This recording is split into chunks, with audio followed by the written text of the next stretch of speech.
एक कदी भी टाइम ते नहीं गई।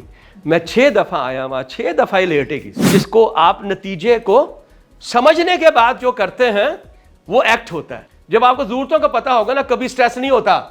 शुक्र अदा, और लोगों का शुक्रिया अदा करना बड़ा ज़रूरी है। बड़ी मेहरबानी यार, आपने मेरी ज़िंदगी में ये किया। बच्चा अपनी छोटी उम्र में सबसे ज़्यादा क्यूरियस होता है। अपने इमोशंस को मैनेज करना है और अपने इमोशंस को कंट्रोल करना है। अगर मुझे अपना पता ही नहीं है, seek to understand before you want to be understood। आज जो हम बात करने जा रहे हैं, it is emotional intelligence।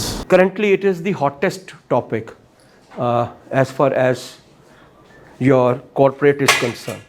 जो corporate world है उसमें इसके अंदर बहुत बात की जाती है आजकल। ये primarily है क्या, पहले हम इस पे बात करते हैं और इसकी बात क्यों की जाती है। Let's talk about it। देखिए, आपसे तो मैंने वो वाला नहीं किया है सेशंस जो 7 habits of the highly effective people हैं। उसकी जो 7th हैबिट है वो है रिन्यूअल। रिन्यूअल से मुराद ये है कि आपको अपने आप को तरोताज़ा रखना चाहिए। रिन्यूअल से मुराद यही होती है, ठीक है। मैं भी खड़ा हूँ, आप सब लोग बैठे हैं। हमारी 4 डायमेंशंस हैं। मेरी एक फ़िज़िकल डायमेंशन है, ठीक है, आप मुझे देख सकते हैं। मेरी हाइट है, मेरी बॉडी का स्ट्रक्चर है, ठीक है। That is something which is a physical, ठीक। Then we are having a mental which is दिमाग है। ये जो फिजिकल है इसको कहते हैं PQ, फिजिकल क्वोशंट, ठीक है। Then you are having IQ which is the mental intelligent quotient, ठीक है। Then you are having social और इमोशनल क्वोशंट, ठीक है, जिसको हम इमोशनल इंटेलिजेंस कहते हैं, EQ एंड EI। और आखिर में आती है जिसको हम कहते हैं SQ या स्पिरिचुअल क्वोशंट, ठीक है। ये हमारी 4 डायमेंशंस हैं। स्टेवन कभी ये कहता है कि हमें वक्त के साथ साथ जो है अपनी इन तमाम डायमेंशंस को जो है तरोताज़ा रखना चाहिए, रिन्यूअल्स, ठीक है। कैसे कर सकते हैं? अगर आप यहाँ पे देखें तो वो ये कहता है एक्सरसाइज करें, अच्छी खुराक लें, रेस्ट करें और स्ट्रेस को मैनेज करें, ठीक है। अब आप कहेंगे कि फिज़िकल में स्ट्रेस का क्या ताल्लुक है? स्ट्रेस तो आपको साइकोलॉजिकली इफ़ेक्ट करती है ना, या आपके बिहेवियर को इफ़ेक्ट करती है। मैंने पहले भी कहा, मैं आज फिर आप लोगों को बता रहा हूँ। मेरे नज़दीक जो आपका बॉडी है वो डायरेक्टली प्रोपोर्शनल है टू योर माइंडसेट। आप फिज़िकली जितने हेल्दी हैं, आप दिमागी तौर पे उतने ही हेल्दी हैं। जितने आप दिमागी तौर पे हेल्दी हैं उतने ही आप जिस्मानी तौर पे हेल्दी हैं, ठीक है। सो दैट्स वाई यहाँ पे जो स्ट्रेस मैनेजमेंट है, जो लोग बहुत स्ट्रेस में होते हैं उनमें झुर्रियाँ पड़ जाती हैं, ठीक है। उनका चेहरा करख्त हो जाता है, दे डोंट स्माइल। जब आप एक दफ़ा स्माइल करते हैं तो आपके 1000 से ज़्यादा, बल्कि शायद 1000 हैं या 100 हैं, मसल्स आपकी बॉडी के जो हैं वो काम करते हैं। तो जो बहुत अच्छा अपने फेस पे स्माइल रखता है या हंसता है तो उसके चेहरे पे झुर्रियाँ नहीं पड़ती हैं और बड़ा ही प्लेजेंट फेस होता है। इसीलिए इट इज़ इम्पॉर्टेंट कि you should learn how to manage the stress. उसके बाद आता है मेंटल। मेंटल का मतलब है लर्निंग। और ये वो ज़माना है जिसमें अब कोई 4 साल की ग्रेजुएशन नहीं है, अब तो सारी उम्र की लर्निंग है। इसलिए कि रोज़ एक नया कंसेप्ट जो है या नया कोई डेटा या नई कोई इंफॉर्मेशन आ जाती है। We know it very well. हमने बहुत दफ़ा बात की कि हम इस वक्त डेटा एरा में रह रहे हैं, ठीक है। आप सिर्फ ये सोचिए कि पूरी दुनिया में कोई मेरे ख्याल में 2.5 अरब के करीब लोग हैं जिनके पास सेल फोन्स हैं, ठीक है। और मे भी उसके अलावा बहुत से लोगों के पास लैपटॉप्स भी होंगे और टैबलेट्स भी होंगी। तो मुझे अंदाज़ा है कि 7 बिलियन की आबादी है और 7 बिलियन की आबादी में आलमोस्ट को 3-4 बिलियन का एक्सेस होगा। अगर हर कोई शख्स वो है, उनमें से सिर्फ अगर कोई 1 बिलियन लोग भी हैं, विच इज़ 25% ऑफ दैट, अगर वो कोई चैट बॉक्स पे जो चैट GTP पे अगर वो जाके क्या कहते हैं उसको GPT पे अगर जाके वो क्यूरी डालता है तो याद रखेगा वो क्यूरी उस डेटा का हिस्सा बन जाती है। आप कोई ऐसे लिखते हो, उस पर डालते हो चेक करने के लिए, वो उसका हिस्सा बन जाती है। इसका मतलब ये है कि ऑलमोस्ट अगर एक दिन में मैं 50 करोड़ लोग भी उसमें डाल रहे हों तो इसका आप सोचिए कैसे मल्टीप्लाई हो रहा है। सो रोज़ एक नया डेटा, रोज़ एक नई साइंस, रोज़ एक नया कंसेप्ट इज कमिंग। इसका मतलब यह है कि मुझे मेंटली अपने आप को जो है वो स्ट्रॉन्ग करना है और लर्न करना है। और मैंने आपसे शेयर किया कि लर्निंग के प्राइमरीली आपके पास 3 टूल्स होते हैं। एक रीडिंग है, एक ट्रैवलिंग है और एक टीचिंग है। ठीक है, सो आपको ये करना है। अब हम आते हैं आगे। आजकल कहते हैं कि आईक्यू अगर तुम्हारा अच्छा है तो इसका मतलब ये नहीं है कि तुम कामयाब हो जाओगे। आजकल कहते हैं कि आपकी कामयाबी की जो चाबी है, जो की है, वो ईक्यू है, इमोशनल क्वोशंट है। वो क्यों है? अगर हम यहाँ पे देखें, उसकी वजह है। वजह यह है कि जब भी आपके इर्द कोई तब्दीली होती है इर्द गिर्द, आप इमीडिएटली उससे अफेक्ट होते हैं। ठीक है, आपका टीचर बदल गया, आपकी क्लास बदल गई, आप स्कूल से कॉलेज में आए, कॉलेज से यूनिवर्सिटी में आए, आप घर से हॉस्टल में आए। ठीक है, किसी एक हॉस्टल दूसरे हॉस्टल में गए। सो क्या होता है कि आपकी इन्वायरमेंट बदलती है। जब इन्वायरमेंट बदलती है तो नेचुरली हम इंसान हैं, हम इमोशनली इफ़ेक्ट होते हैं। लिहाजा ये बहुत ज़रूरी है कि आप जो है इमोशनली इतने स्ट्रॉन्ग हों जो इन चेंजेस को फौरी तौर पे एब्जॉर्ब कर सकें। ठीक है, यहाँ पे एक लफ्ज़ यूज़ किया हुआ है EBA, this is known as emotional bank account. Emotional bank account ये एक टर्म है जो कि स्टीवन कवे ने अपनी 7 हैबिट्स की बुक में दी है। और वो ये कहता है कि जब रात को आप बिस्तर पे लेटें तो अपने दिल में झांकें और ये देखें कि आज पूरे दिन में जो आपने गुजारा है और जितने काम किए हैं उनमें से कौन से काम ऐसे हैं जो कि इमोशनल बैंक अकाउंट में डिपॉजिट्स हो रहे हैं या क्रेडिट हो रहे हैं, और कौन से ऐसे हैं जो कि डेबिट हो रहे हैं, यानी कि निकाले जा रहे हैं वहाँ से। आपने किसी अंधे को सड़क पार करा दी, आपने किसी भूखे को खाना खिला दिया, आपने किसी को कुछ पढ़ा दिया, सिखा दिया, तो ये क्या होगा? ये डिपॉजिट्स होंगे। ठीक है, ये सारे के सारे क्रेडिट होंगे। तो बाकी जो आपने किसी को झाड़ा, झूठ बोला, गाली निकाली, ठीक है, किसी को धोखा दिया, ये क्या होंगे? ये विड्रॉल्स होंगी उसमें। ठीक है, जो डेबिट्स होंगे। तो वो इसको हम थोड़ी सी बाद में डिस्कस करते हैं। और स्पिरिचुअली इज़ वेरी इंपॉर्टेंट। देखिए, हमें एज ए मुस्लिम ज़रूरत नहीं पड़ती है कि हम मेडिटेशन करें, हम कोई माइंडफुलनेस की एक्सरसाइजेस करें। हमने तो नमाज़ पढ़नी है, हम automatically physically, emotionally and mentally charge हो जाएंगे। ठीक है, इसीलिए 5 वक्त में अगर आप वो नमाज़ पढ़ लेते हैं तो आप समझ लें कि you are getting mentally relaxed as well. तो दैट इज स्पिरिचुअल। और दूसरी बात इंपॉर्टेंट ये है कि आपका कोई ना कोई मेंटोर होना चाहिए, जिसको हम मुर्शद कहते हैं, जिसको हम पीर कहते हैं। ठीक है, वो इसलिए कि जब भी आप अपने आप को स्पिरिचुअली डेफिशिएंट महसूस करें, कमी महसूस करें, तो फिर आप उसका ख्याल करें, उसके पास जाएं, उसके साथ जाके जब बैठते हैं और वो आपकी तरफ अपनी एक आंख ऐसे करके देखता है, तो आपको स्पिरिचुअल जो है रूहानी सेटिस्फैक्शन होनी शुरू हो जाती है। तो ये 4 डायमेंशंस हैं। जी प्लीज़ सर। अपने इमोशन की बात की। हाँ, इतने लोग हैं और जली भी लोग हैं आजकल, तो कैसे तलाश किया जाए? इमोशनल इंटेलिजेंट को तलाश किया जाए या ऐसे लोगों को जो अच्छे हैं? पीर साहब की बात कर रहे हैं आप? अच्छा, पीर की बात करें। देखिए, एक बात याद रखिएगा, पीर को या मुर्शद को ढूंढने के लिए आपको कोई उसकी फिजिकल देखना ज़रूरी नहीं होता। वो इंस्टेंटली जो ही आप देखते हैं ना, तो वहीं पे आप उसके साथ कनेक्ट हो जाते हैं। सी, इट्स वेरी क्लियर। और जिस बंदे के साथ आपको इस तरह का कनेक्शन नहीं हो रहा, जो इंस्टेंट कनेक्शन है, आई एम सॉरी यार, वो पीर साहब नहीं है, फिर ना वो मेंटोर है। अच्छा, मेंटोर हमारे लिए, जो कि हम लोग, आप सारे आईटी में हो, आप रैशनैलिटी, थ्योरी और लॉजिक्स की बात करते हो, तो इसलिए आप मुझे कह सकते हो कि यार मेरा मेंटोर तो वो होना चाहिए जो मुझे प्रोफेशनल लाइफ में, ठीक है, या मेरी प्रैक्टिकल लाइफ में गाइड कर सके। बिल्कुल होगा। और ज़रूरी नहीं होता कि वो जो आपका मुर्शद या वो जो आपका वो है पीर है, वो शायद आईटी का हो, ज़रूरी नहीं होता, क्योंकि उसका काम आपको सिखाना नहीं है। उसका काम सिर्फ और सिर्फ आपको स्पिरिचुअली चार्ज करना है कि आप अपना जो भी मकसद आपने ज़िंदगी का रखा है उसको अचीव कर लें।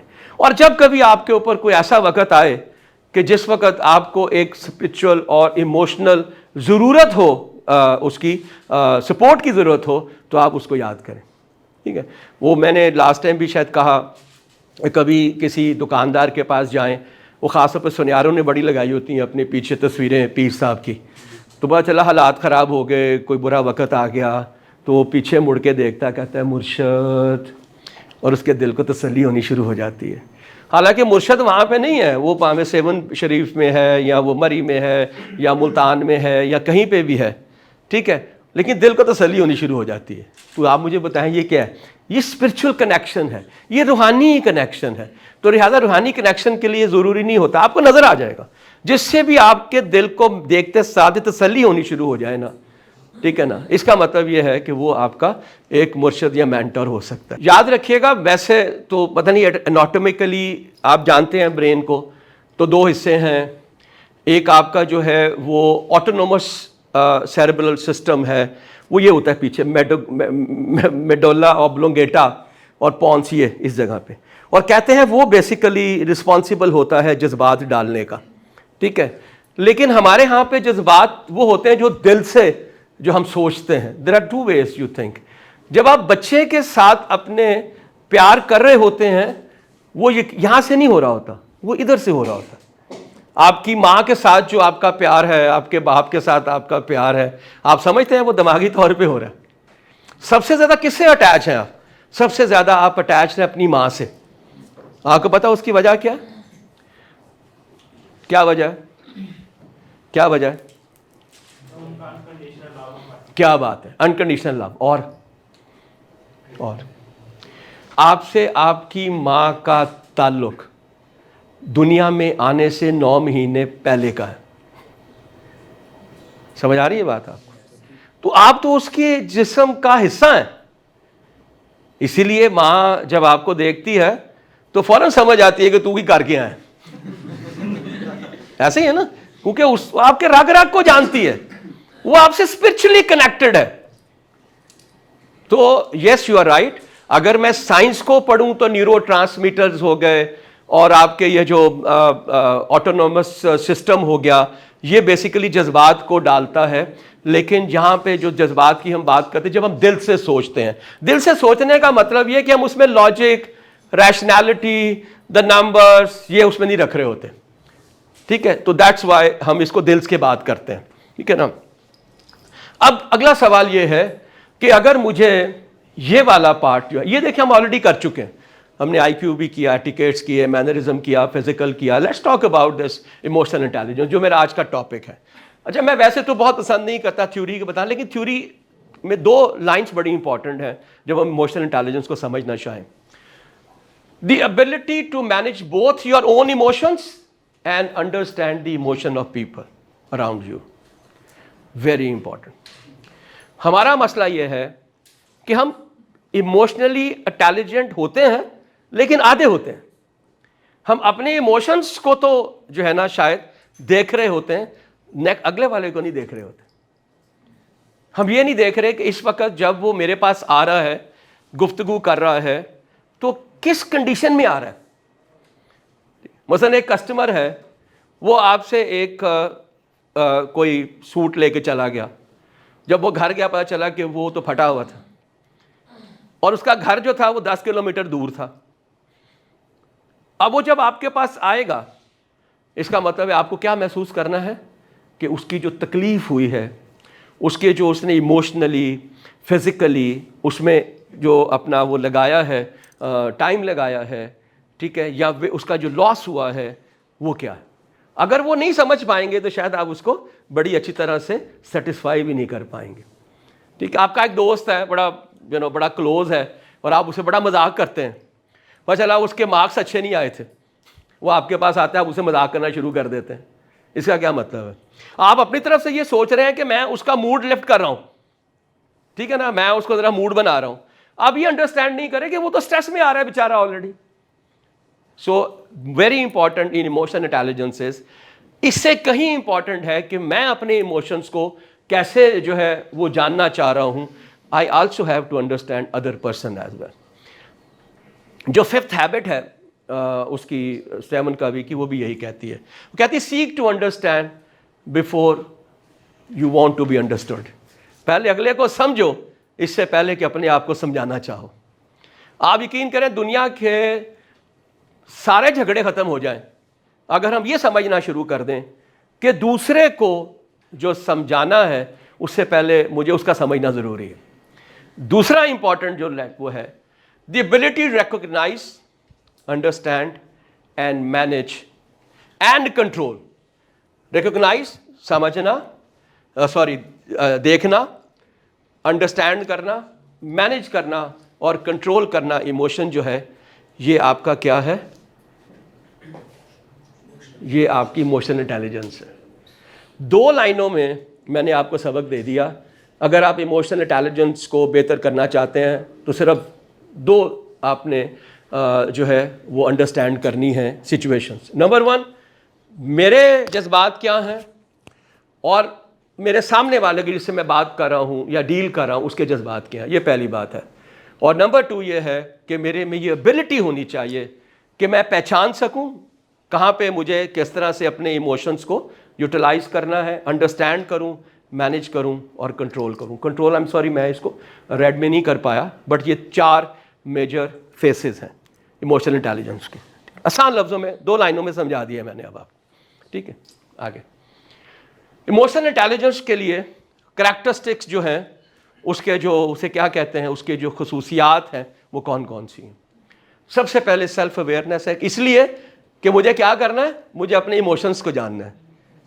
ठीक है, अपने इमोशंस को रिकॉग्नाइज करना है, अपने इमोशंस को अंडरस्टैंड करना है, अपने इमोशंस को मैनेज करना है और अपने इमोशंस को कंट्रोल करना है. अगर मुझे अपना पता ही नहीं है तो मैं कैसे करूँगा, राइट. फिर सेल्फ रेगुलेशन को आप कह सकते हैं कि से क्या कहते हैं, खुद एहतसाबी रेगुलेट, यानी कि you have a control on your self. ये सबसे मुश्किल है. ठीक है ना, हम हमेशा सिचुएशन के साथ जाते हैं, हम रिएक्ट करते हैं, हम एक्ट नहीं करते हैं. ठीक है, कोई मेरे पास से हॉर्न बजा के निकलता है, जब तक मैं उसके बराबर जाके हॉर्न बजा के उसको दिखा के और 2-3 पंजाबी की बातें करके उसके बाद मुझे सुकून आता है कि यार हूँ ठीक है. ठीक है ना, क्या फ़र्क पड़ेगा उससे. ठीक है, तो that is something which is self regulation कहलाती है या खुद एहतसाबी कहलाती है. Then how you will keep your self motivated. Empathy has also come from emotional intelligence. Empathy का मतलब भी यही है कि आप दूसरे के जज्बात को अंडरस्टैंड करते हैं. और सबसे आखिर में आपकी सोशल स्किल्स हैं. सोशल स्किल क्यों ज़रूरी है, दूसरों को जानना ज़रूरी है. अगर मेरे में सोशल स्किल्स नहीं है तो मैं दूसरे को अंडरस्टैंड ही नहीं कर सकूंगा. तो ये जो 5 करैक्टरिस्टिक्स हैं हम इनको बारी बारी देखते हैं. We look into it one by one as well. तो पहले चलते हैं सेल्फ अवेयरनेस पे. अच्छा चलें, उससे पहले हम ये देखते हैं अगर मैं इमोशनली इंटेलिजेंट नहीं हूं तो मुझे क्या नुकसानात हैं. Number 1, negative emotions. ठीक है, हर वक्त आई विल बी अंडर नेगेटिविटी. और याद रखिएगा ये जो नेगेटिविटी है ना, इससे बुरा कोई क्या कहते हैं वायरस नहीं है. मैं आपकी ज़बान में बात कर रहा हूँ. अल्टीमेटली ये आपको खा जाएगी. ये वो दीमक है जो अंदर से आपको चाट रही है. ठीक है, फिजिकली भी और प्रोफेशनली भी.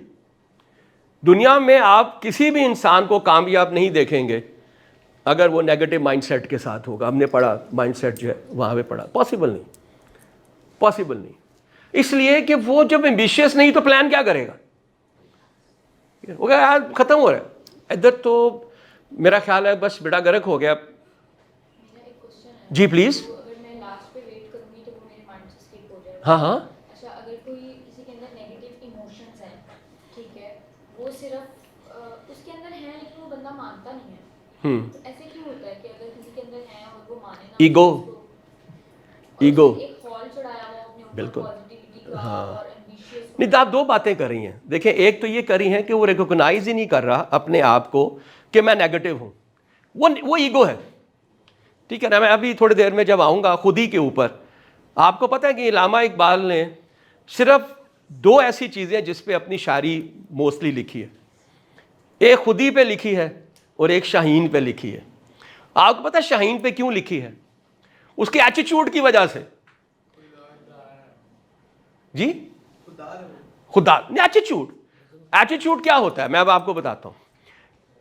एक होता है अवॉइडिंग एटीट्यूड, एक होता है फेसिंग एटीट्यूड। मैं आसानी में बता रहा हूं। जिस वक्त बारिश हो रही होती है उस वक्त सारे के सारे परिंदे दरख्तों में छुपते हैं अपने आप को पानी से बचाने के लिए। शाहीन वो वाहिद परिंदा है जब बारिश हो रही होती है तो वो बादलों से ऊपर चला जाता है। दोनों में फर्क आया ना एटीट्यूड का, एक छुपने का है एक फेस करने का है। ठीक है, सो दैट्स अ डिफरेंस। दूसरी बड़ी याद बात रखिएगा कि जो इलामा इकबाल ने शाहीन के बारे में कहा, इसने जवाब पूछ सवाल किया इसलिए मैं आपको बता रहा हूं, और वो ये है कि शाहीन कभी मुर्दा नहीं खाता, मर जाएगा शिकार करके खाएगा। और आपका वो शेर है कि करगस का जहां और है शाहीन का जहां।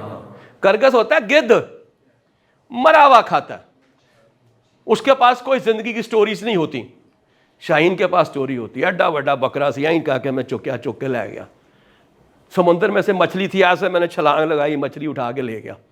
ये स्टोरीज है उसके अंदर। तो जब आपके पास इस तरह की स्टोरीज होती है तो समझ जाएं कि फिर आप पॉजिटिव हैं, फिर आप नेगेटिव नहीं हैं। तो इनके सवाल का जवाब जो था बड़ा सिंपल है और वो ईगो है। मैं अभी जब खुद ही पे आऊँगा तो मैं इसी सवाल का जवाब आपको वहाँ दूंगा। आप इंतहा देखिएगा पॉजिटिविटी की इलामा इकबाल में। मैंने अगर एग्जाम्पल दी है लेकिन मैं किसी भी चीज़ को छोड़ना नहीं चाहता, और वो है खुदी को कर बुलंद इतना कि हर तकदीर से पहले खुदा बंदे से खुद पूछे बता तेरी रजा क्या है। इससे बड़ा कॉन्फिडेंस हो सकता है कभी किसी के पास कि अल्लाह भी पूछे तेरा की करना है। This is the height of the confidence, height of the positivity. ठीक है, ओके। तो नेगेटिव इमोशंस, मैं इसका जवाब से मैंने अभी रिसेंटली एक वीलॉग किया है, I think it will be available on YouTube, और वो उसमें 2 किए हैं, एक पॉजिटिविटी पे किया है और एक मैंने कॉन्फिडेंस पे किया है। अभी कॉन्फिडेंस वाला तो आया नहीं, पॉजिटिविटी वाला आ गया हुआ है। ठीक है, तो उसको देखिएगा, उसमें मैंने बहुत सी बातें इस पर की हैं। नेगेटिव परसेप्शन, परसेप्शन क्या होती है? वो ऐनक जिससे आप चीज़ों को देखते हैं, और हर बंदे की अलग है। The way you look at the things not as they are, ऐसी नहीं जैसे हैं बट आप उसको अपनी आंखों से देखते हैं। May be because of your experiences, interaction, आपकी जो एनवायरनमेंट है उसको देव में बना के करते हैं। तो आप क्या करते हैं कि आपकी परसेप्शन भी नेगेटिव हो जाती है। You look at the positive thing as a negative as well. मसलन मैं एग्जाम्पल देता हूँ, बारिश हो रही है, जिसकी पॉजिटिव कहेगा यार आज क्या कमाल मौसम हो गया यार, बड़ा मज़ा आएगा, आज पकौड़े खाएंगे, आज चाय पियेंगे। अब नेगेटिव वाला क्या करेगा? परसेप्शन, लो जी फिर पानी खलोवेगा, एक मुसीबत होगी, कपड़े गंदे होंगे, चिक्कड़ होएगा। ठीक है, एक ही सिनेरियो है, 2 डिफरेंट थॉट्स हैं। ये है परसेप्शन। Ji please. लेकिन बारिश किसी के लिए मसला भी तो है। बिल्कुल होगी, बिल्कुल होगी। मसला उस बेचारे के लिए जिसका गरीब का घर है, ठीक है, ऊपर से छत नहीं है, वो पानी जो है ना वो गिर रहा है। ऐसे यही बात समझ आ रही ना आपको? बिल्कुल ठीक है।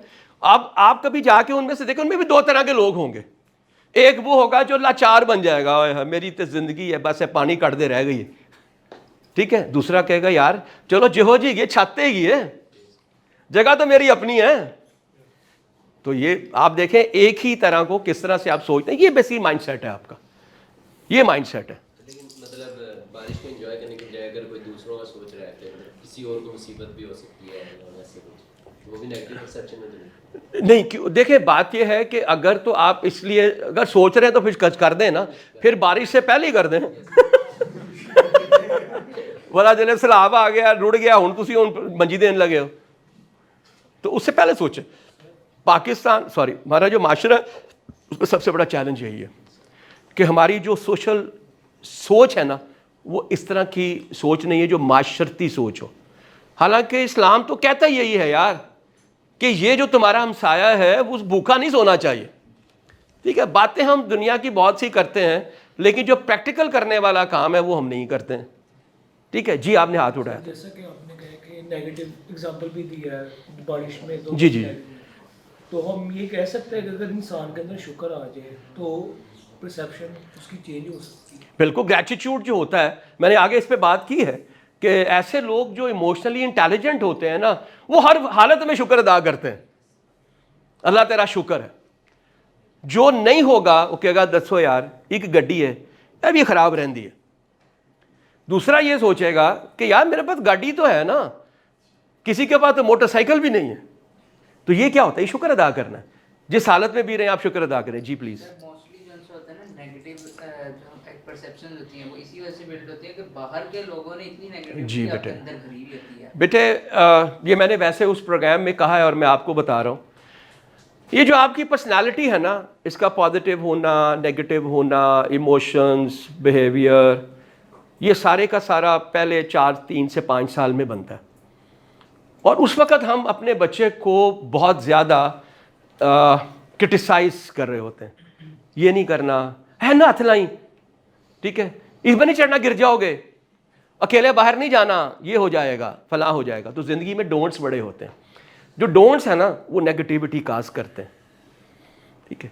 हम सबसे ज़्यादा अगर हम देखें तो इनोवेशंस कहाँ होती हैं, गोरे करते हैं।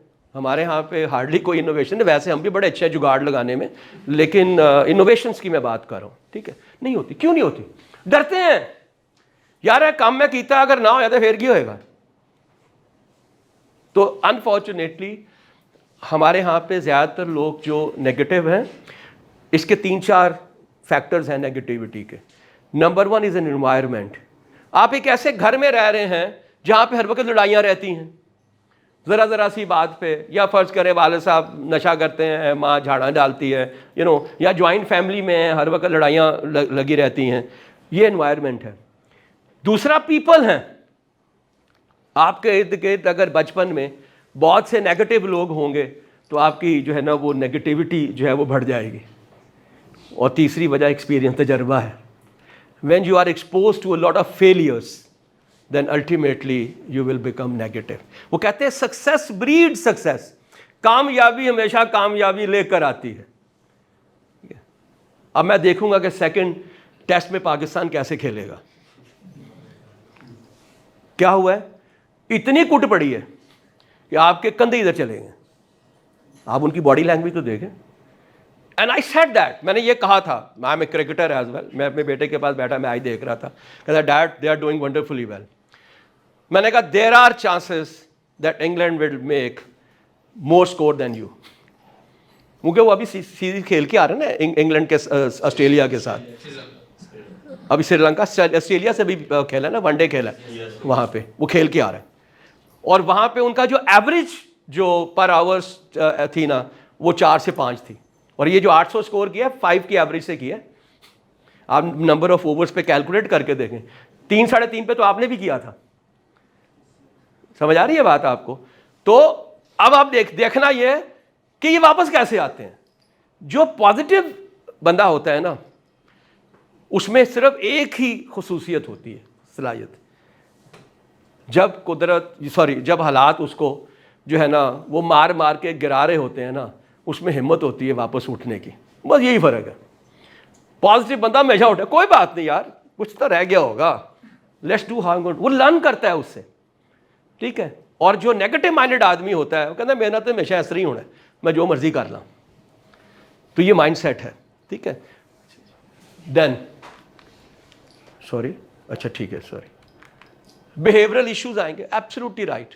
जब आप हर बंदे के सामने इसी तरह की बातें करेंगे, डूब जाएगा, मर जाएगा, बर्बाद हो जाएगा, कुछ नहीं होना, आज तक ही होया इत्थे, ऑल दैट, तो अल्टीमेटली व्हाट विल हैपन, आपके अंदर रिएक्टिव बिहेवियर आएगा। आप लोगों से लड़ेंगे, ज़रा सी बात पे जज्बाती होकर रिएक्ट करेंगे, ठीक है।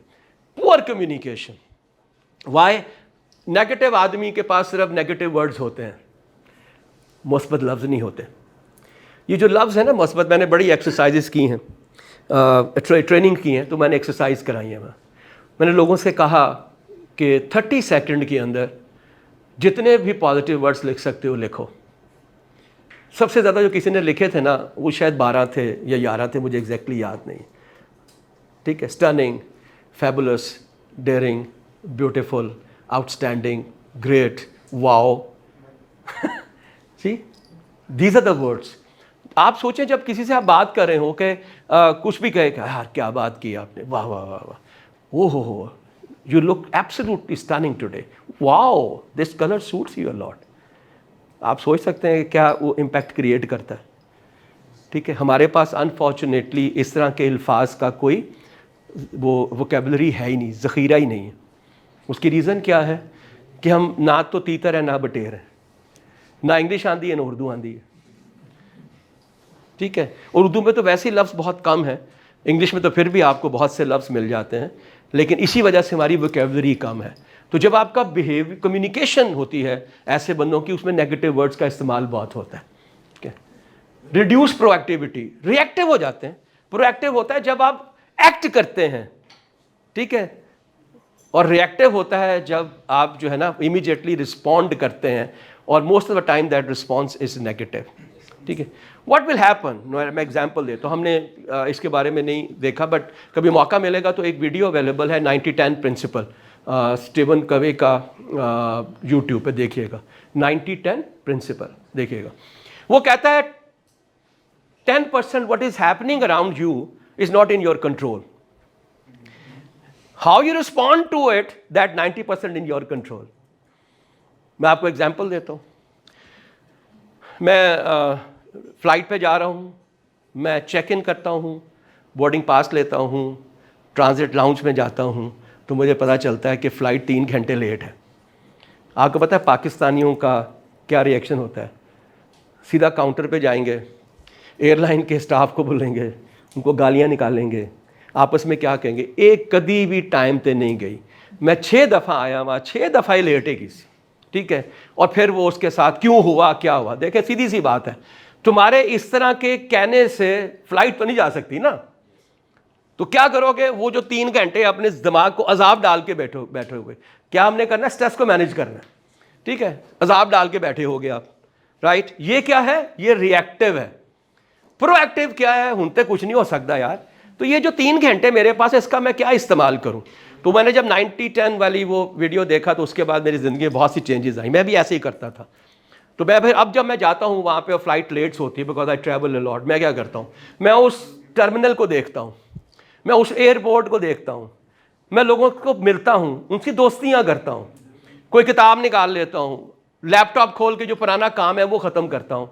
वो 3 घंटे जो है ना वो मैं उसको यूटिलाइज करता हूँ। ये प्रोएक्टिव अप्रोच है, राइट। समथिंग जिसको आप नतीजे को समझने के बाद जो करते हैं वो एक्ट होता है, वो रिएक्ट नहीं होता। Lower performance, absolutely right. जब आप नेगेटिव अप्रोच के साथ जाएंगे, आप जो मर्जी कर लें, आप कभी भी अपना अच्छा परफॉर्म नहीं कर सकते। वीक कॉन्फिडेंस होगा, एब्सोल्युटली राइट, और सेल्फ स्टीम बहुत कम होगी। जो लोग इमोशनली इंटेलिजेंट नहीं होते ना, सबसे ज़्यादा उनमें जो प्रॉब्लम होता है वो सेल्फ स्टीम। क्या होती है सेल्फ स्टीम? इज़्ज़त नफ्स, शाबाश बेटे। और सबसे पहले जो आपकी हर्ट होती है वो इज़्ज़त नफ्स है, और फिर उसके बाद कॉन्फिडेंस जो है वो शैटर होता है आपका। ये इज़ वेरी नॉर्मल। दुनिया के जितने साइकोपैथ थे या सीरियल किलर्स थे, उनमें तमाम में जो एक चीज़ कॉमन थी वो लो सेल्फ स्टीम थी। ठीक है, और हम इस पे काम नहीं करते। आपने भी कल को पेरेंट्स बनना है, ये याद रखिएगा, कभी भी लोगों के सामने अपने बच्चे को मत झाड़ें, उसके बहन भाई भी हों या उसकी माँ भी हो, नेवर एवर डू इट। और हमारी कोशिश होती है, पूरा खानदान आया है उथे, ए ते जड़ा ना पता नहीं की हो गया, इन्हें तो जिंदगी दी चंगा काम किया ही नहीं, ऊपर से कोई चपेट चपूट भी पा देती मुँह दे होते वो बेचारा। आप सोचें कि वो जितनी टाइम वहाँ पे लोग रहेंगे ना, उतनी देर तक वो जो है वो शर्मिंदा रहेगा। Absolutely right. टीचर कहती है वो नुक्कड़ तक लो जा सीधा, पूरे क्लास में तुम खड़े रहोगे, तुमने गलती की है। ठीक है, 20 बच्चे हैं, 40 आंखें हैं जो उसको देख रही हैं, चुभ रही हैं, उसको चुभ रही है ना, नेचुरली ऐसे होता है बेचारा सामने। तो आप सोचें कि उसका क्या हाल होगा उस 35 मिनट्स और 40 मिनट्स के अंदर। मैं अभी आपको आपके सवाल का जवाब दे रहा हूँ, I am just coming back to you as well. जी सर, मैं ना बैडमिंटन में बच्चे भी पढ़ाता हूँ। जी जी जी। तो अब वो मेरा स्टूडेंट है, उसको पहले से ही तरह काम याद होता था, उसको काम नहीं याद हो रहा था। तो मैंने उसको कहा कि बाहर जाके लॉन्च पे खड़े होते ताकि तुम्हें आते जाते सारे जो नौकर हैं तुम्हारे घर के वो सारे देखें, ताकि तुम्हें जल्दी से याद रहे। वो जल्दी से याद करके वापस आ गया। अगर मैं ऐसे ना करता मैं इसको खड़ा भी रखा तब भी उसकी याद होता। बहुत शुक्रिया, थैंक यू वेरी मच। देखें इवन इस्लाम के अंदर भी सज़ा और जज़ा, negative reinforcement and negative reinforcement का जिक्र है। नेगेटिव रीइंफोर्समेंट होती है सज़ा, पॉजिटिव रीइंफोर्समेंट होती है जज़ा या रिवार्ड देना। आपने मुझे उसको एक एग्जाम्पल तो बता दिया, अगर आप उसे कहते यार इत्थे ही बैठ, ठीक है, अगर तू ये मुझे अभी याद करके सुना देगा तुझे मैं चॉकलेट दूंगा, नहीं करेगा। तो वजह यह है कि आपने जो किया वो उसका नेगेटिव पार्ट था, ठीक है। इस ज़रूरी है, हम में बहुत से लोग ऐसे जो शायद पॉजिटिविटी से ठीक होंगे भी नहीं, सी बिकॉज देखें, हालांकि जब आपको किसी मज़हब में कुछ कह दिया आपने तो करना ही करना है, उसके बावजूद भी कुरान में जितनी दफ़ा जिक्र जन्नत का उतनी दफ़ा जिक्र दोज़ख का भी है, ठीक है ना। और साथ आपको डराया जाता है, अच्छे काम करोगे तो सवाब मिलेगा, सवाब मिलेगा तो जन्नत में जाओगे जहाँ पे तरह तरह के खाने होंगे, दूध और शहद की नहरें होंगी, मोती और यकूत के घर होंगे और मर्दों के लिए वहाँ पे हूरें होंगी, ठीक है। सो टेम्पटेशंस हैं, टेम्पटेशंस हैं, ठीक है। बुरे काम करोगे तो गुनाह मिलेगा, गुनाह मिलेगा तो दोज़ख में जाओगे, दोज़ख में जाओगे तो भड़कती हुई आग होगी, तरह तरह के कीड़े मकोड़े होंगे, इस तरह की सजाएं होंगी। तो डराया जाता है, दोनों को बैलेंस करके रखा जाता है। तो आपने जो किया वो किया जो हमारे माशरे में किया जाता है। हमारे माशरे में सबसे बड़ा फोकस जो है वो नेगेटिविटी पे है, दौड़ जा, बाहर जा, खलो जा। और अगर मैं उसको पॉजिटिविटी में कर लेता तो शायद वो बेहतर कर लेता। आप देखें, जब आप किसी घोड़े को सदा रहे होते हैं और जब वो आप उसको कुछ स्टेप सिखाते हैं और वो करता है तो कुछ खाने को देते हैं, और कई दफ़ा उसको फिर छड़ी भी मारते हैं। डॉग में देख लें, पैरट्स में देख लें, जब आप करते हैं तो ऐसे ही। देखिए ज़्यादातर केसेस में, एनिमल्स के केस में आप उसको पॉजिटिवली रीइंफोर्स कर रहे होते हैं, क्योंकि आप डरते हैं कुत्ते में मारे हो चक वड़ लेगा।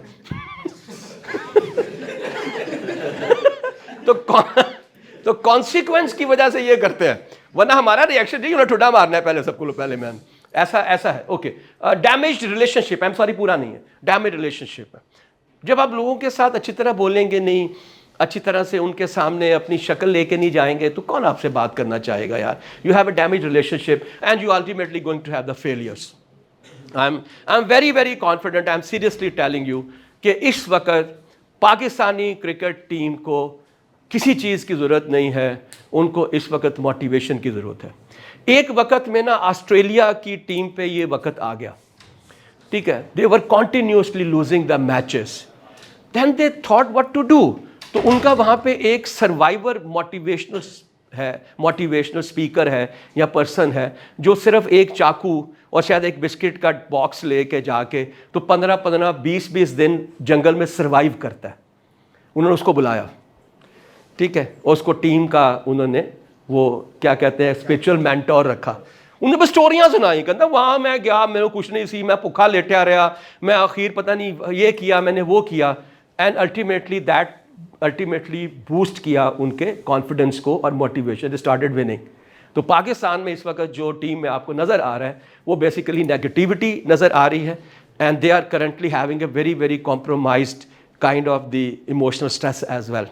और वो उसकी वजह यही है, आप देखें यहाँ पे यू विल सी अल्टीमेटली कि अब वो नेगेटिविटी को ब्रीड कर रही है, उसको ब्रीड कर रही है अल्टीमेटली, ठीक है जी। Okay, sorry. सेल्फ अवेयरनेस दो तरह की है, एक इंटरनल है, एक एक्सटर्नल है। इंटरनल में हम क्या कहते हैं, वैल्यूज़ है, पैशन है, इंस्पायरेशन है। ये किससे रिलेटेड है, ये बेसिकली आपके इमोशन से रिलेटेड है, ठीक है। और ये क्या है, थॉट्स हैं, फीलिंग्स हैं, बिहेवियर्स हैं, स्ट्रेंथ, ये आपकी इंटरनल है। एक्सटर्नल की जब हम बात करते हैं तो क्या होगा कि ultimately terms of those factors है, और वो वाले फैक्टर क्या हैं, वो वाले फैक्टर्स हैं एक्सटर्नली लोगों के साथ इंटरेक्ट करना, इन्वायरमेंट को नाम, सॉरी यहाँ मैंने उसको वो कॉपी किया हुआ है, उसके वहाँ पे लोगों के साथ इंटरेक्शन वो एक्सटर्नल है, इन्वायरमेंट एक्सटर्नल है, लोगों के साथ इंटरेक्शन एक्सटर्नल है, आपके एक्सपीरियंसेस जो हैं वो एक्सटर्नल हैं। तो ये दोनों का जानना बड़ा ज़रूरी है कि लोग मेरे बारे में क्या सोचते हैं, मैं जब लोगों के साथ एक्ट करता हूँ तो वो कैसे मुझे रिस्पॉन्ड करते हैं। सेल्फ अवेयरनेस, इसको मैं सेल्फ रिफ्लेक्शन कहता हूँ। फ़र्क है दोनों में। आपको पता क्या फ़र्क है सेल्फ अवेयरनेस में और सेल्फ रिफ्लेक्शन में? अवेयरनेस होता है जानना, रिफ्लेक्शन क्या होती है? ठीक है, ओके। क्योंकि हमें इसलिए आपने ये कहा कि रिफ्लेक्ट होता क्या है कि मैं शीशे के सामने मेरा रिफ्लेक्शन आ रहा है, मेरा साया आ रहा है, या मेरा वो आ रहा है, इमेज आ रहा है। रिफ्लेक्शन मुझसे अगर आप पूछें तो ये मराकबा है, ठीक है। एक होता है सोचना, एक होता है फोकस करके सोचना। वो जो करते हैं ना मराकबा, कभी आपने देखा, कहाँ जाते हैं? गार में जाते हैं, किसी अकेली जगह पे जाते हैं, ठीक है। कभी अगर आपको मौका मिले ज़रूर जाइएगा। तख्तबाई एक जगह है जो कि मर्दान से आलमोस्ट से 15 से 20 किलोमीटर के फासले पे है।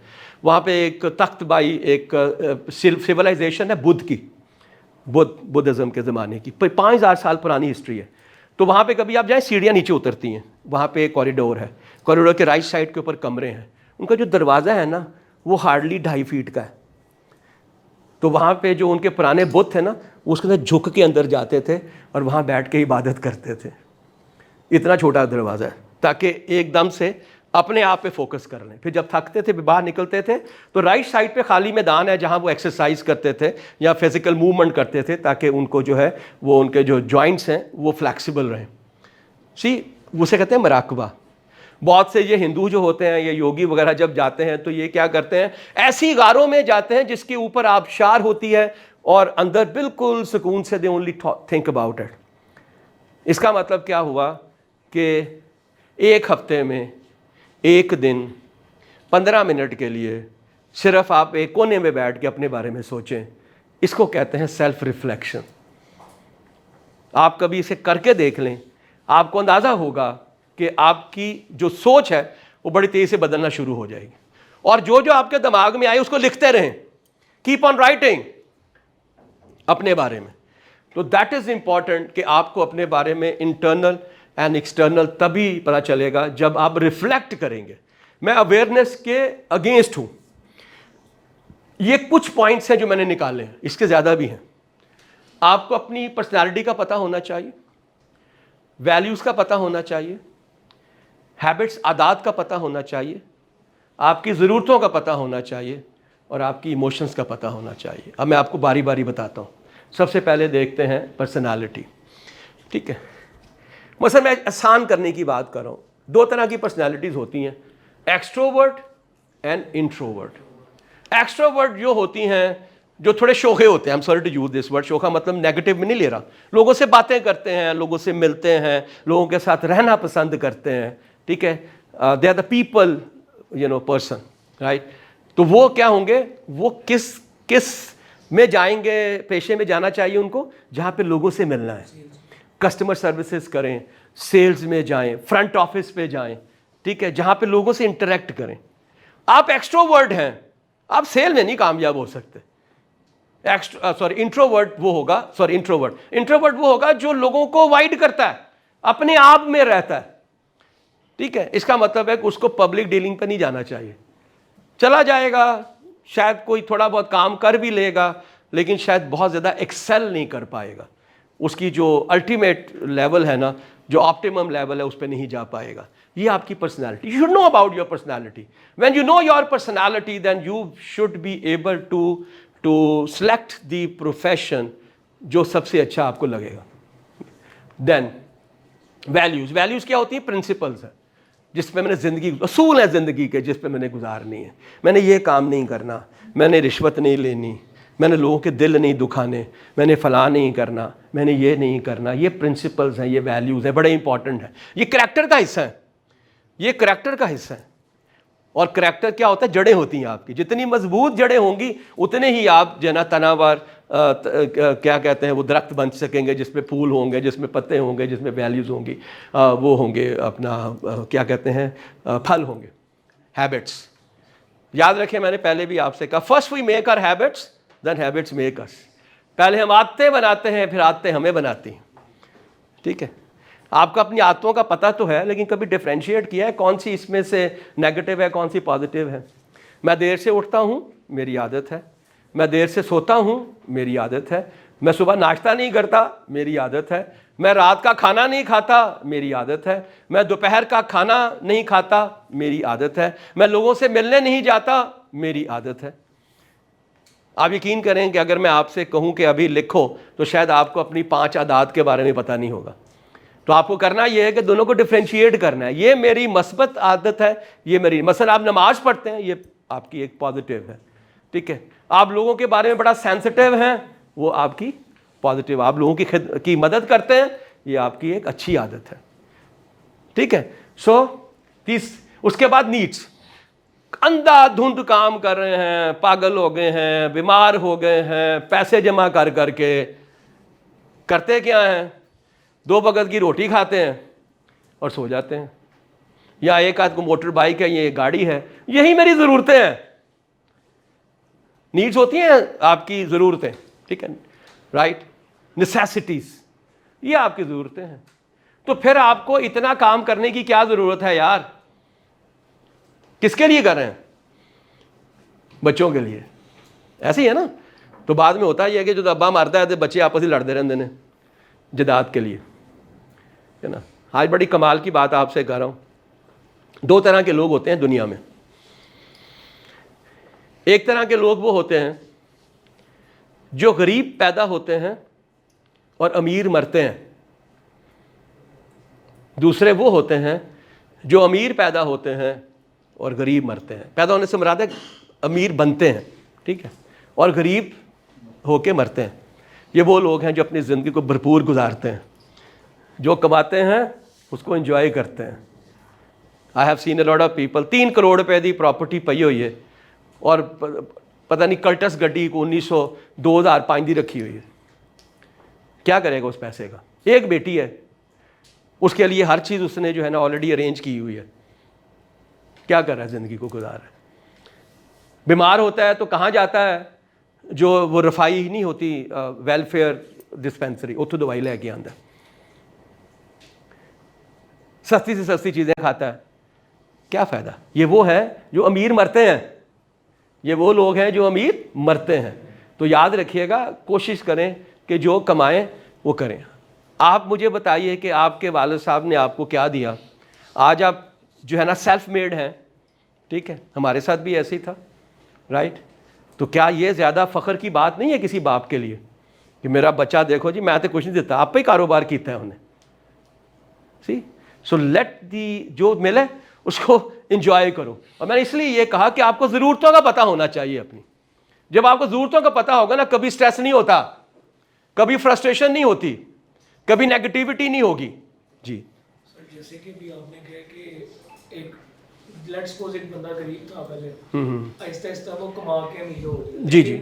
मैंने खुद भी ऑब्जर्व किया कि जो लोग गरीब से अमीर हुए होते हैं ना, वो इतनी जल्दी स्पेंड नहीं करते जी, नहीं करते, हाँ। वो वैसे ही हम्बल जिंदगी गुजार रहे होते हैं। चाहे हमारा परसेप्शन ये है कि उसके पास बहुत पैसे हैं, लेकिन उसको अपनी लाइफ को पता है कि उसने कितनी स्ट्रगल से पैसे बिल्कुल कमाए, ठीक। वो खर्च नहीं करता। देखिए, फिर उसका काम ये है कि जो पैसे उसने गुर्बत देखी है ना, उसको एहसास है गरीबों के साथ क्या होता है।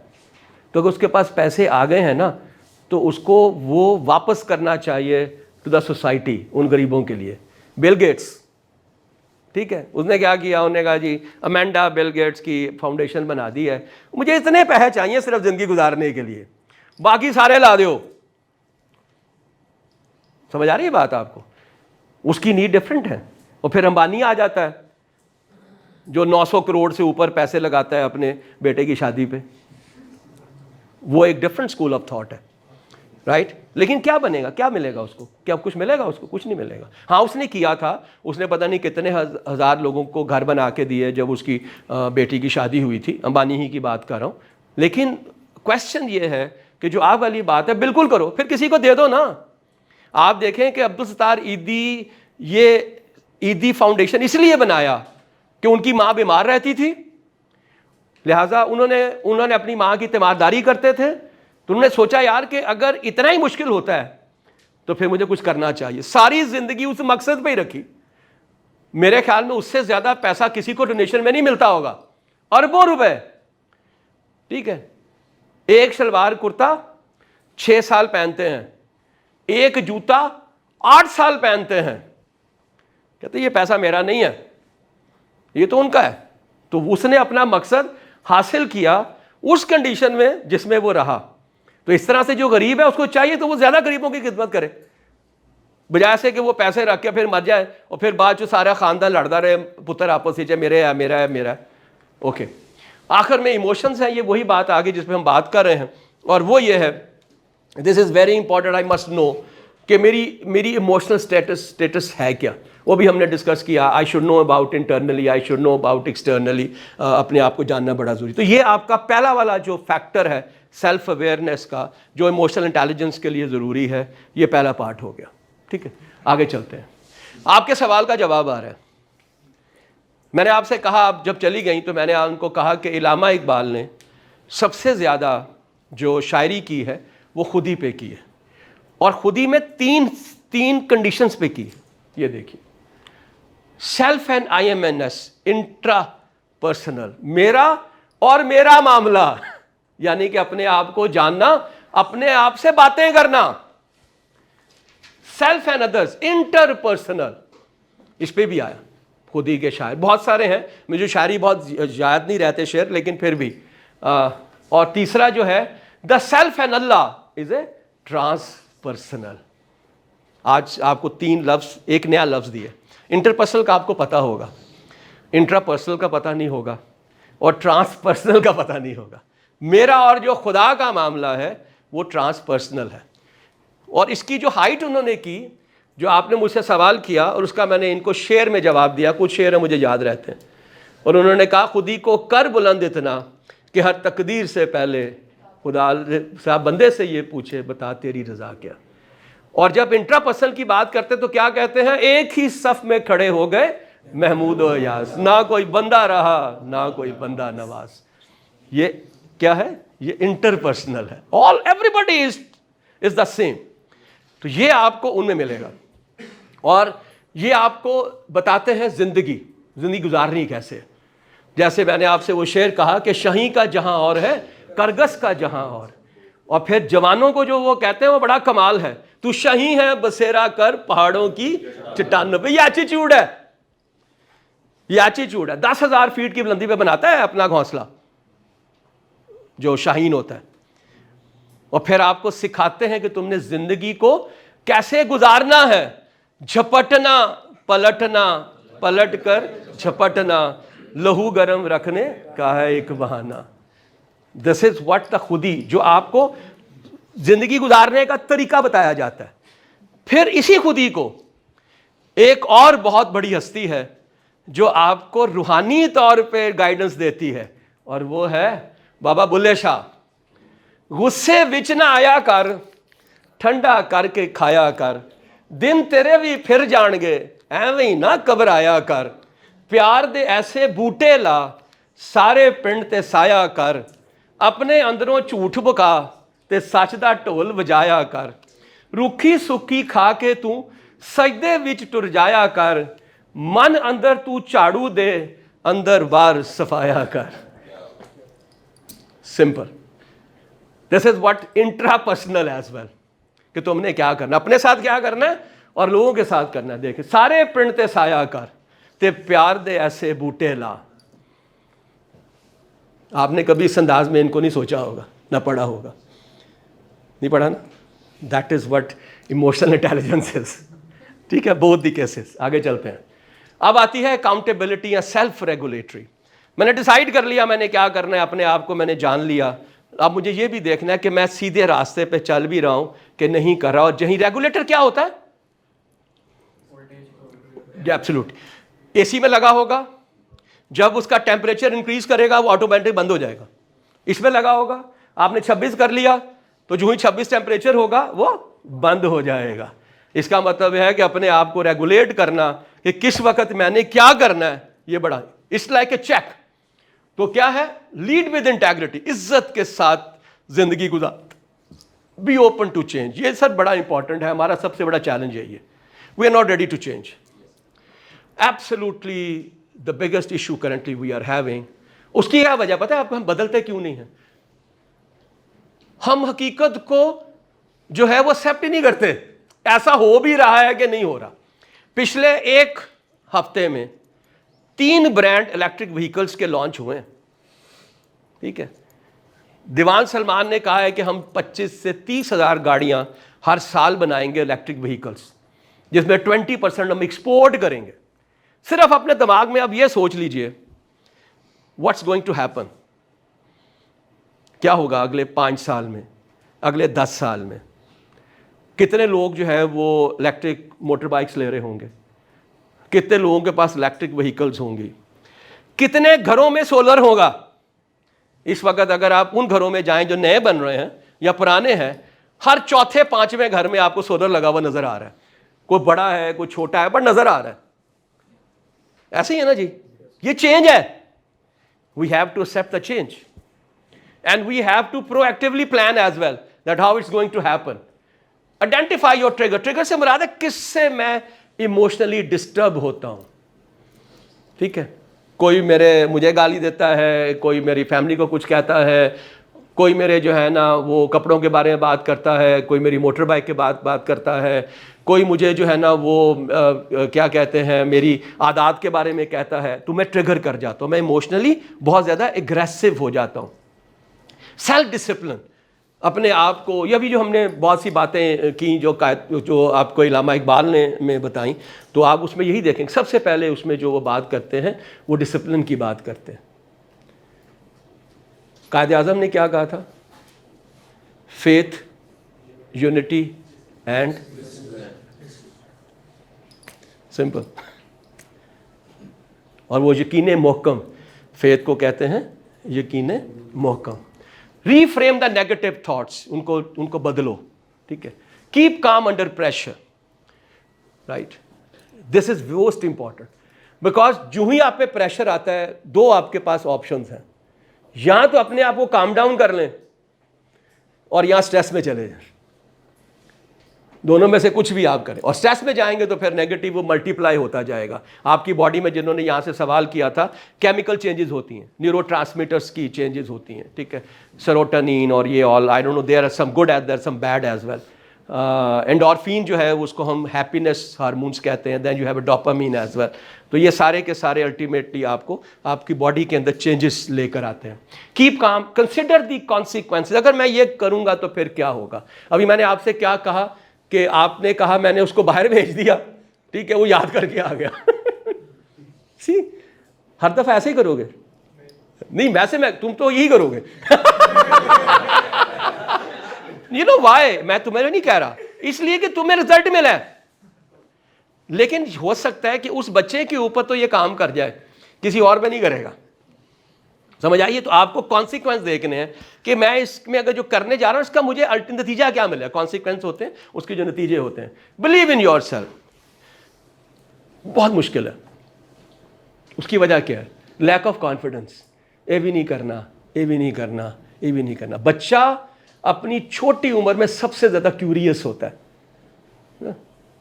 स्विच में उंगली देता है, करंट खाता है, ठीक है, स्त्री को हाथ लाता है, हाथ सड़ जाता है, लेकिन सीख रहा होता है। फिर उसको याद आ जाता है कि ये जो इस तरह की चीज़ है ना, इसको हाथ नहीं लगाना, ठीक है, जल जाएगा, हाथ जल जाएगा। Learning from experiences, right. और हम क्या करते हैं, हम उसको एक वो जानवर बनाते हैं जिसको हम सिखा रहे हैं, टेम करते हैं, उसको टेम कर रहे होते हैं। टेम करने वाला बंदा कभी भी जो है वो इनोवेटिव नहीं होगा, कभी क्रिएटिव नहीं होगा। इसलिए उसको आदत पड़ जाएगी कि कोई आके मैं दसेगा तो फिर मैं करांगा, ठीक है, ओके।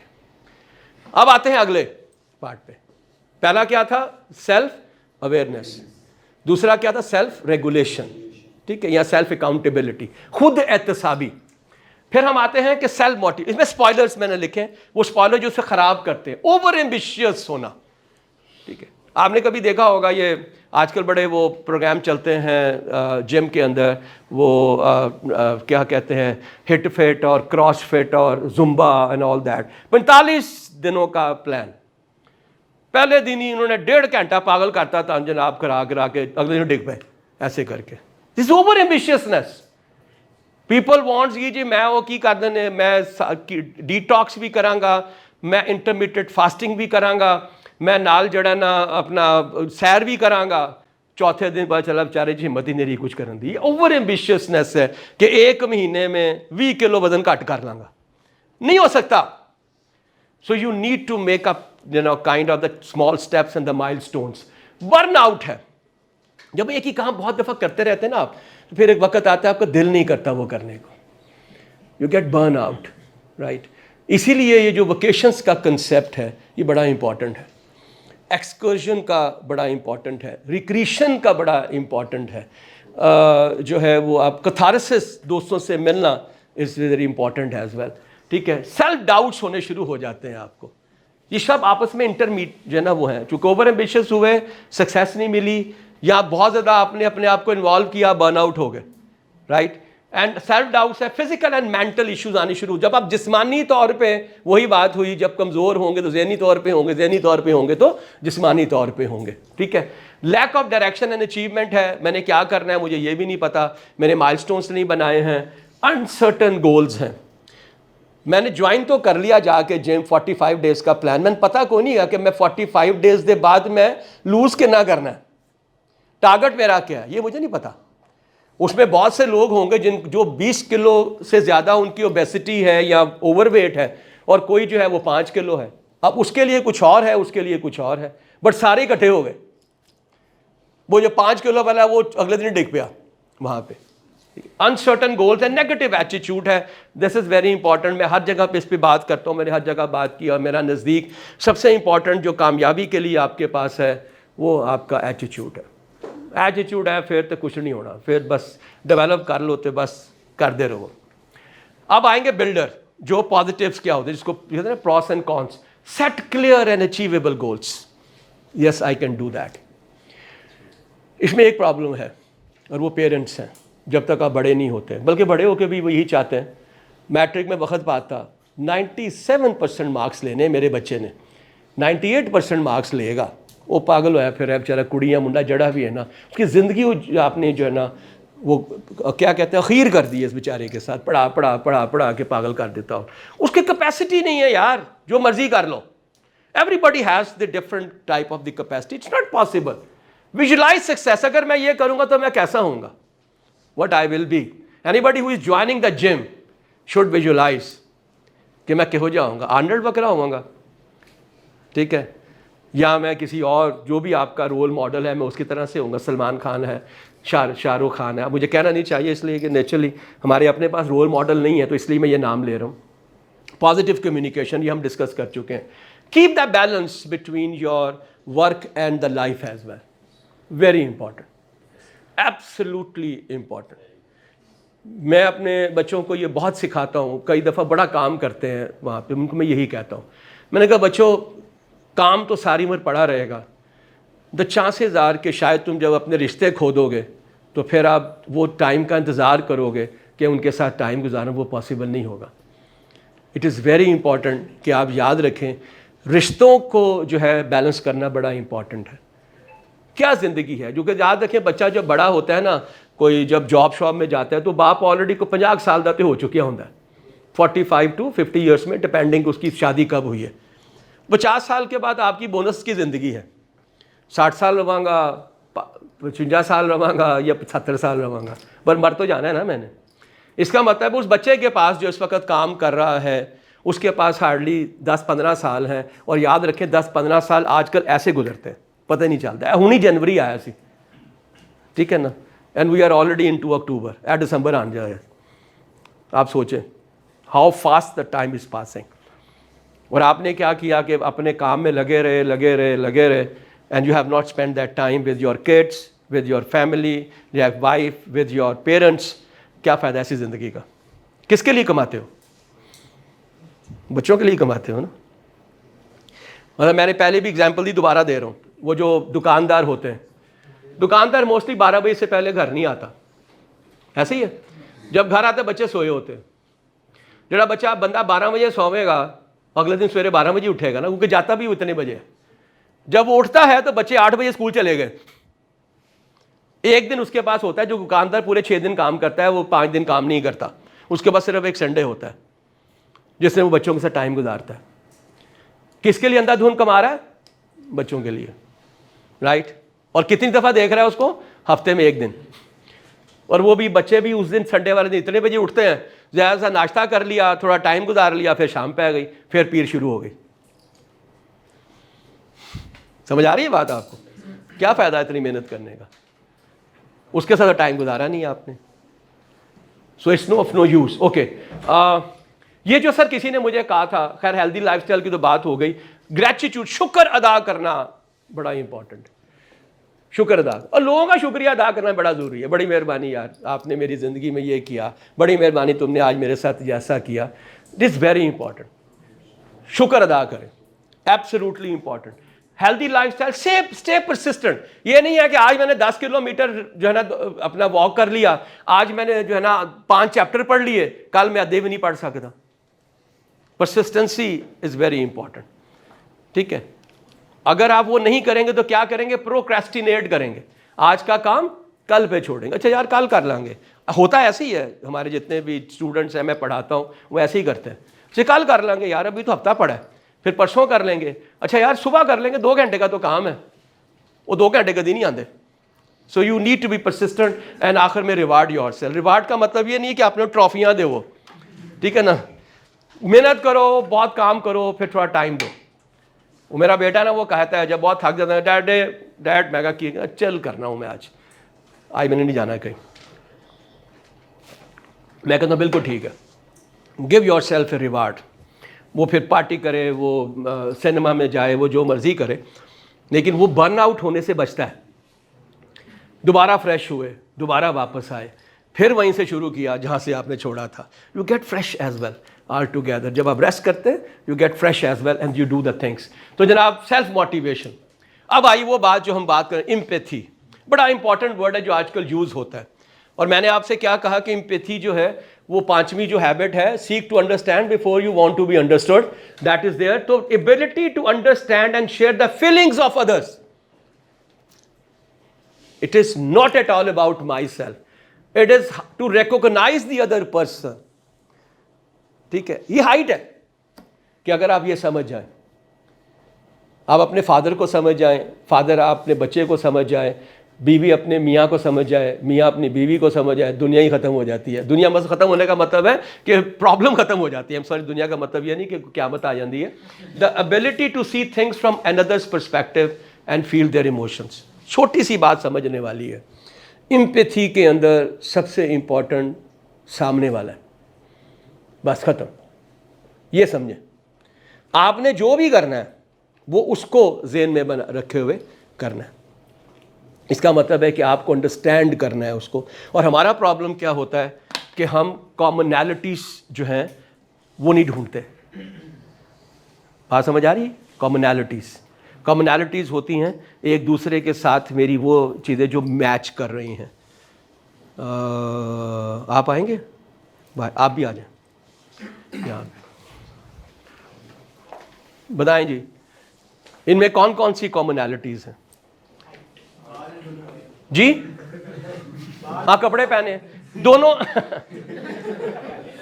दोनों ने फॉर्मल शर्ट्स पहनी हैं, दोनों ने शर्ट्स बाहर निकाली हुई हैं, ठीक है जी। दोनों के बालों के कलर काला है, दोनों ने दाढ़ी रखी हुई है, दोनों ने मूछें रखी हुई हैं। आपने क्या किया हुआ है? इन्होंने जो खैर ये कॉमनैलिटी, तूने घड़ी नहीं पहनी हुई, घड़ी नहीं पहनी, आपने रिंग पहनी हुई है? नहीं पहनी हुई। हाँ हाँ हाँ, नहीं कॉमन बताओ ना, मैं तो इन्होंने कहा 10 ने पहना। दोनों ने पैंट्स पहनी हुई है, ये ठीक है कलर डिफरेंट है, दोनों ने पैंट्स पहनी हुई है, दोनों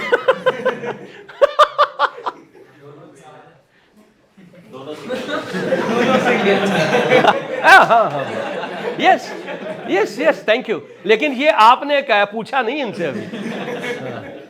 ये लीगली सिंगल है या नहीं है? आजा बेटा। That's right. देखो, जब तक आप फिजिकल कॉमनैलिटीज ढूंढोगे नहीं तब तक आप कनेक्ट नहीं करोगे। अगर आप कनेक्ट नहीं करोगे तो अंदरूनी कैसे ढूंढोगे?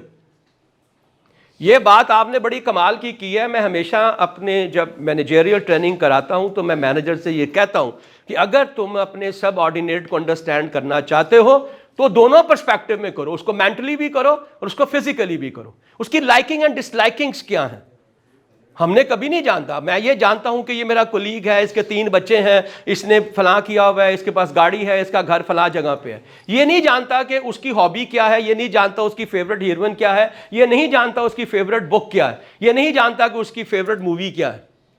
ये जो पार्ट है ना, ये बड़ा, ये किसके बारे में जानते हैं? लंगोटिया यार के बारे में, जहां पे आप गालियां निकालते हैं उसको। सबसे ज्यादा क्लोज किसके हैं? उसके हैं। क्योंकि आपने बहुत से लम्हात या बहुत से वाकयात ऐसे गुजारे हुए हैं जो सिर्फ एक दूसरे को बता सकते हैं आप। है ना? सो अच्छा जी, एम्पैथी डेवलप कैसे कर सकते हैं?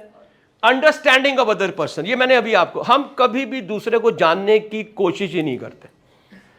It's very very important that you understand. Challenge your biasness. You know, biasness का मतलब है दाढ़ी वाला बंदा ठीक नहीं है,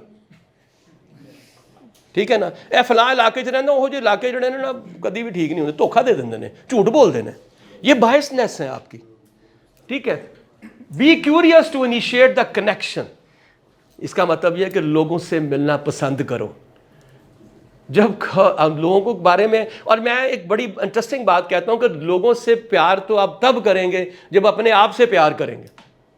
असी तो अपने आप ना प्यार नहीं करते। पता है क्यों नहीं करते? क्यों नहीं करते? बताओ बेटे, क्यों नहीं करते? Because we don't know our self. जानते ही नहीं है भाई, हम जानते ही नहीं अपने आप को। मुझे तो यह भी नहीं पता कि मेरे बॉडी की सबसे खूबसूरत चीज क्या है।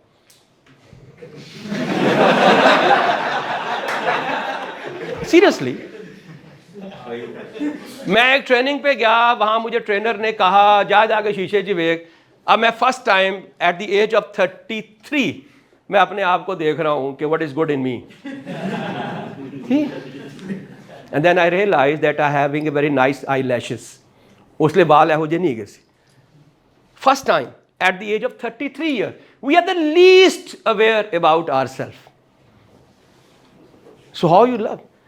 आप सोचें जिससे आप प्यार करते हैं उसके बारे में क्या क्या, ये तो चलते हुए अच्छी लगती है, और ये बाल अच्छे बनाती है, कपड़े कमाल के पहनती है यार। तो you noticed everything. Why? Because you are emotionally attached. अपने आप से आप अटैच है नहीं। Okay, look at yourself from other person's lens. मैं अगर ऐसा हूं तो अगला मुझे मेरे बारे में क्या ओपिनियन क्रिएट करता होगा? अगर मैंने ये कपड़े पहने हैं तो ये उसके दिमाग में इसकी कौन सी तस्वीर बनती होगी? बड़ा मुश्किल काम है। लेकिन अगर एक दफ़ा अगर आप ये सोचना शुरू कर दें, आप सबसे ज़्यादा फेवरेट लोग होंगे किसी भी जगह पे अगर आप बैठते हैं गैदरिंग्स के अंदर, right? Because you are actually managing your image in the eyes of the others. ओए होए होए, समझ रहे हैं बात आप बात को? ठीक है। Look at your self, practice empathic listening. Empathic, देखिए लिसनिंग 3 तरह से होती थी। पहले थी सिलेक्टिव लिसनिंग, मतलब की बात सुन ली। फिर थी एक्टिव लिसनिंग। एक्टिव लिसनिंग मुराद है कि आपके अल्फाज, सिंबल, साइंस क्या हैं। और एम्पैथिक लिसनिंग होती है कि आप इमोशंस को अंडरस्टैंड करें, ठीक है, और उसके अंदर के जो मीनिंग्स हैं, जो मैसेज है उसको अंडरस्टैंड करें। इसको एम्पैथिक लिसनिंग कहते हैं। बॉडी लैंग्वेज हम बहुत बात कर चुके हैं। Clarify instead of assumption. Clarify, अगर मुझे समझ नहीं आ रही ना, पूछ लावा, ठीक है ना? क्योंकि अंदाज, कहने के अंदाज में फर्क पड़ जाता है। रोको मत जाने दो, रोको मत जाने दो, एक ही सेंटेंस है और कहने के अंदाज में दोनों का फर्क हो गया। रोको मत जाने दो, इसका मतलब है जान नहीं देना। फिर क्या कह रहे हैं? रोको मत जाने दो।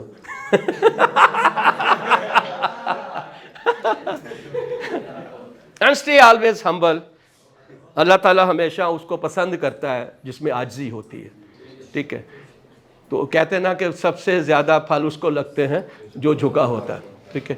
So it is very important. और आखिर में कीप एवेल्युएटिंग कि मैंने जो कुछ भी आज जिस सिचुएशन में किया, क्या मैंने उसमें एम्पैथी जो है वो प्रैक्टिस की है या नहीं की है। This is how you can evaluate. और जी प्लीज़ सर। इसमें आपने कहा कि दूसरे के पर्सनल लेंस वाली बात है हाँ, पर्सनल लेंस या कि तो फिर ये भी तो हम कहते हैं कि दूसरा बंदा क्या सोच रहा है उसके बारे में अच्छा हाँ, प्लीज़ याद रखिएगा, ये हर एक का लेंस उसके रोल पे बेस करेगा।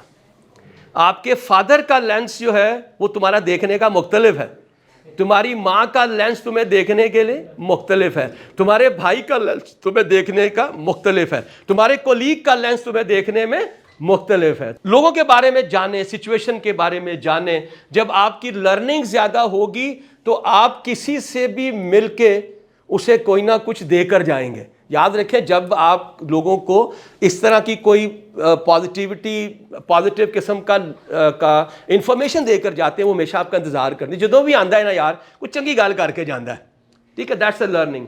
पर्सनल नीड्स फुलफिलमेंट के बारे में जाने कि जब मैं लोगों से मिलूंगा तो मेरी कौन सी ऐसी ज़रूरतें हैं जिनका मुझे ख्याल, फुलफिल होती है पूरी होनी है, जिसका मुझे ख्याल रखना चाहिए। गेटिंग अलॉन्ग विद अदर्स, लोगों के साथ मिलना। कुछ लोग होते हैं कमाल होते हैं, हर बंदा दोस्त बन जाता है। अपने इर्द गिर्द ढूंढ के देखिएगा, आपको मिलेंगे बहुत से लोग ऐसे। मेकिंग फ्रेंड्स, दोस्त बनाएं। डेवलप हेल्दी रिलेशनशिप होते हैं जो लॉन्गर पीरियड ऑफ टाइम तक आप इस्तेमाल करते हैं। ये तभी होगा जब आप किसी को आप एकोमोडेट कर रहे हैं, उसके बारे में जान रहे हैं, अपने आप को अडेप्ट कर रहे हैं, तभी आप कर पाएंगे। और इंटरैक्शन विद द सोसाइटी के साथ या माशरे के साथ रहें, और माशरे की बहुत सी जो एक्टिविटी हो रही हैं उनके साथ जो है वो अपने आप साथ चलें। तो that's about the social skills. और इसकी डेवलप कैसे करते हैं? सिंपल है, लोगों से मिलना है, छोटे छोटे स्टेप्स ले लिए, नहीं पहले दिन जाके जफ़ी पा ली थी। सो यू ट्राई तो learn more about people, observe others social needs.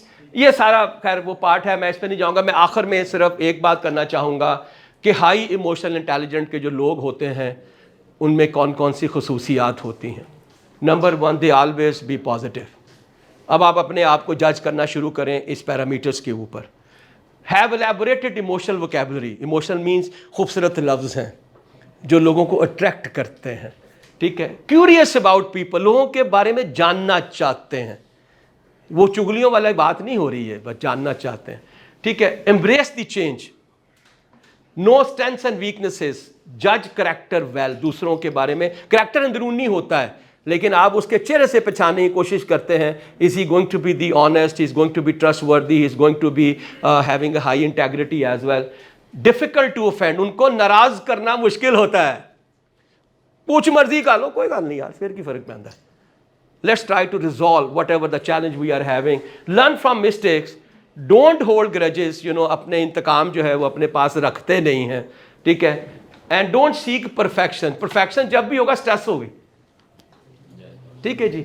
और उसके बाद मैनेज द स्ट्रेस करते हैं एंड कंट्रोल ऑन हैप्पीनेस। इसका मतलब है कि अपना मौसम जो है वो अपने दिल में लेकर चलते हैं। इसका मतलब ये है कंट्रोल ऑन हैप्पीनेस मीन्स कि उनका दिल का मौसम जो है वो किसी भी इन्वायरमेंट में चले जाएं वो अच्छा ही रहता है। दे ऑलवेज फील हैप्पी, ठीक है। Thank you very much.